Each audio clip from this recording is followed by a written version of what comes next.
Good morning friends, एक बार फिर से स्वागत है आपका हमारे YouTube channel Sharma ji tax updates में। आज डिस्कस करेंगे due date calendar for March 25।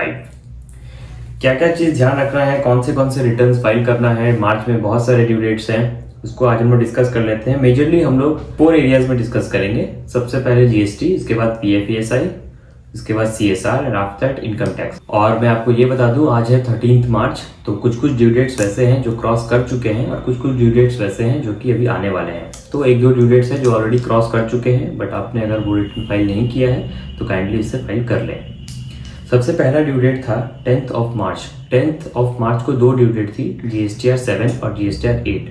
GSTR 7 for GST TDS return and GSTR 8 for e commerce operator, TCS by e commerce operator.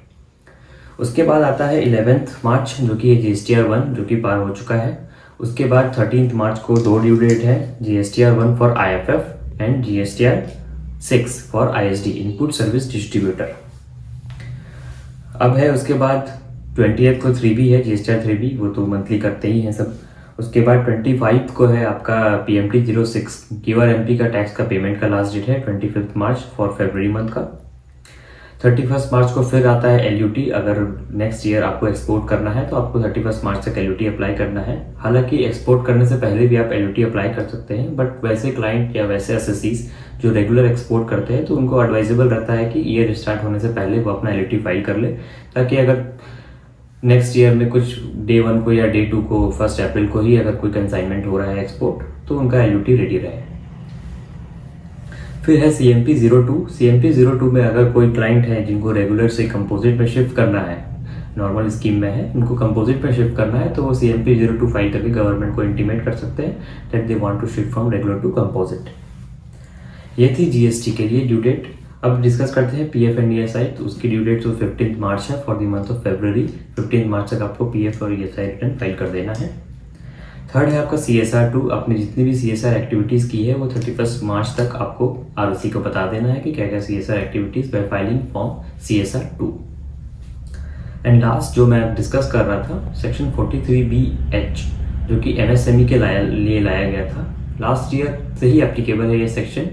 और इसकी ड्यू डेट तो नहीं है 31 मार्च, बट काफ़ी चीज़ें हैं जो कि हमें 31 मार्च तक ध्यान रखने हैं इस सेक्शन के कंप्लायंस के लिए।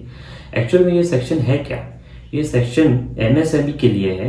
अगर कोई भी आप MSME रजिस्टर्ड मैन्युफैक्चरर या सर्विस प्रोवाइडर से माल खरीदते हैं, गुड्स परचेज करते हैं, तो उनको टाइमली पेमेंट कर देना है, अदरवाइज आपको उसका डिडक्शन नहीं मिलेगा, आपको उसका एक्सपेंस अलाउ नहीं किया जाएगा, वो डिसअलाउ हो जाएगा, तो उसके फिर आपको इनकम टैक्स का बर्डन आ सकता है।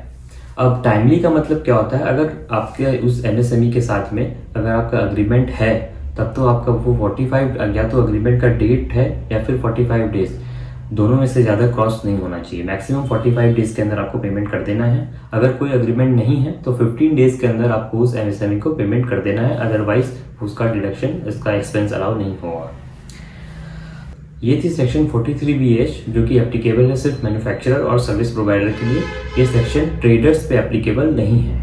मतलब आपका सेलर अगर MSME है और मैन्युफैक्चरर या फिर सर्विस प्रोवाइडर है तभी आपको ये सेक्शन का कंप्लायंस करना है, अदरवाइज नहीं करना है। So this was all about due date calendar for the month of March 25।